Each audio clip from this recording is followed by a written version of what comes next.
మే 1999 భారత్ పాకిస్తాన్ మధ్య శాంతి చిగురిస్తుందని ప్రపంచం అనుకుంది.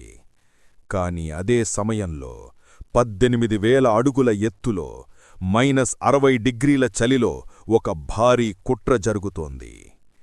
మనకు తెలియకుండానే మన ఇంట్లోకి శత్రువు చొరబడ్డాడు.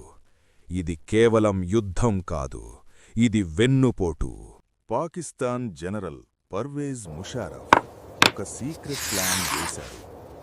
దాని పేరు ఆపరేషన్ బదర్.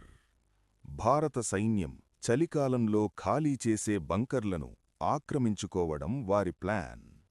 దీనివల్ల శ్రీనగర్ లే హైవేని కట్ చేసి లడఖ్ను భారత్ నుంచి వేరు చెయ్యొచ్చని వారు భావించారు. ఈ కుట్రను కనిపెట్టింది ఎవరో తెలుసా? ఒక గొర్రెల కాపరి. తను ఇచ్చిన సమాచారంతో కెప్టెన్ సౌరభ్ కాలియా తన బృందంతో వెళ్లారు. కాని దురదృష్టవశాత్తు వారు పట్టుబడ్డారు. పాక్ సైన్యం చేసిన అమానుష చర్యలు భారతదేశాన్ని ఉడకబెట్టాయి. ఇదిక చిన్న చొరబాటు కాదు, ఇది పూర్తిస్థాయి యుద్ధం అని భారత్కు అర్థమైంది. భారత్ ఆపరేషన్ విజయ్ ప్రకటించింది. కాని పరిస్థితి చాలా దారుణంగా ఉంది. శత్రువు పైన ఉన్నాడు, మనం కింద ఉన్నాం. మనం ఒక అడుగు వేస్తే వాడు 100 బుల్లెట్లు కొట్టగలడు. అప్పుడు రంగంలోకి దిగాయి బోఫోర్స్ తుపాకులు. పగలు రాత్రి తేడా లేకుండా 100ల కొద్దీ ఫిరంగులు మోగాయి. వాయుసేన ఆపరేషన్ సఫేద్ సాగర్తో శత్రువు గుండెల్లో నిద్రపోయింది.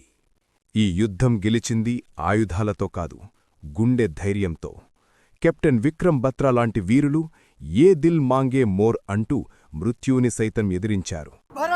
.5140 టైగర్ హిల్పై త్రివర్ణ పతాకం ఎగిరినప్పుడు పాకిస్తానుకు అర్థమైంది, భారత్ను ఓడించడం అసాధ్యమని.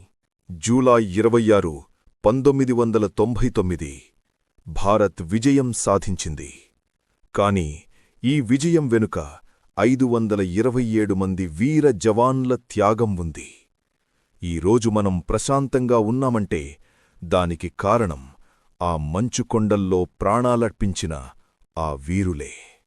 ఈ కథ మీకు నచ్చితే ఆ వీరుల కోసం కామెంట్ బాక్స్లో జై హింద్ అని టైప్ చేయండి.